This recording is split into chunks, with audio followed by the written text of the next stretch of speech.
Good morning. 1 Corinthians chapter 11, verse 24. And when he had given thanks, he broke it and said, "This is my body, which is for you. Do this in remembrance of me." Do this in remembrance of me. You know, in the last 2 millenniums, humans have found hundreds of ways to remember each other. Whether it's a husband and wife with a wedding band or a wedding ring, and every time they look down, they can see their promise to each other. They can be reminded of that covenant that they made with each other. Or whether it's two children in the schoolyard playing, and maybe they make each other a friendship bracelet or a friendship necklace. We find all of these unique ways to remember each other. But have you ever thought, why food? Why does Jesus use food? It's not going to last very long, surely. After they've eaten this bread and this wine, that's the end of that meal. Why does he use food? Why does he not make 12 of his disciples a friendship medallion and just give it to them and say, you can pass this on to your children and your children's children, and you can remember me that way? Why food? Specifically? Well, it doesn't tell us actually in the Bible why Jesus used food, but all we can do is speculate. And I've come up with 3 different reasons as to why he could have used food. The first one is, as we know, food is a source of nutrition. Our bodies physically can't live more than 3 weeks before we start to deteriorate without food. So food is a life-giving source. And in a similar way, Jesus' sacrifice is a life-giving source. He said, "I have come so you can have life in all its fullness. I am the way, the truth, and the life."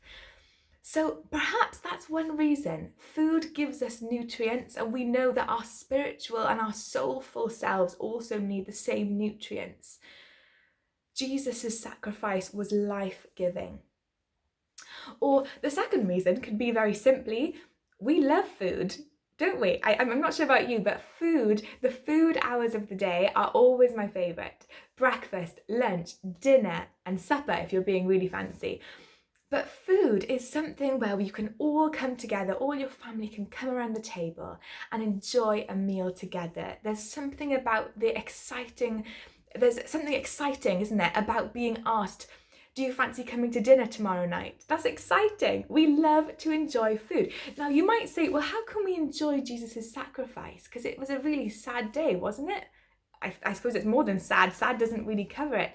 But actually, because Jesus has given us this new life and we've got this new inheritance in heaven, we actually don't have to wait until we get to heaven to start enjoying this inheritance. We can enjoy life in all its fullness now.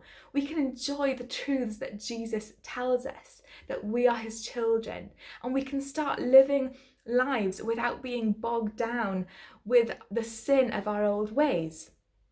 So it's a nutritious sacrifice, but it's also a sacrifice to be enjoyed through new life.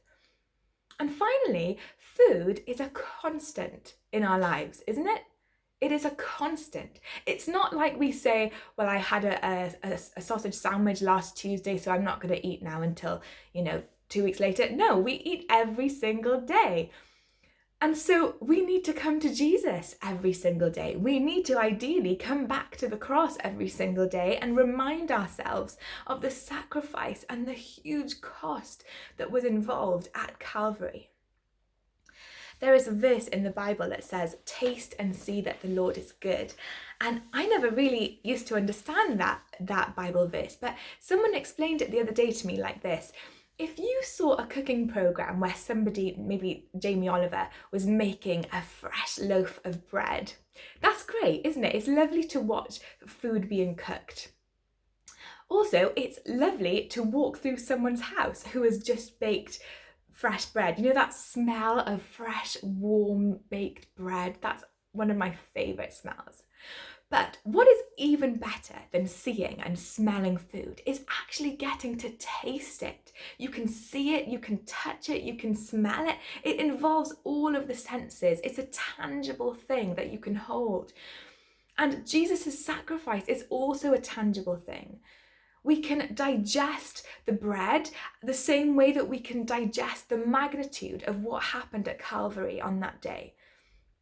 I guess we'll never really be able to understand what happened, but we can keep coming back to the same thing each day. The food is a constant. Jesus' love for us is a constant. And that is such an amazing thing that we can hold on to every day. So why does Jesus use food? Well, first, it is a gift of spiritual nourishment. It is a life-giving sacrifice. Secondly, it's a gift to be enjoyed. We can enjoy new life through Jesus' sacrifice on the cross.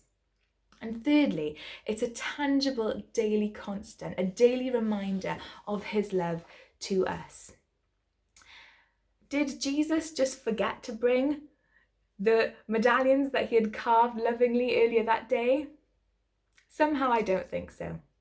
I think his use of food is a deliberate symbol of all of these things, and many more, I'm sure. That he uses food because it is a source of life, and so is his sacrifice to us.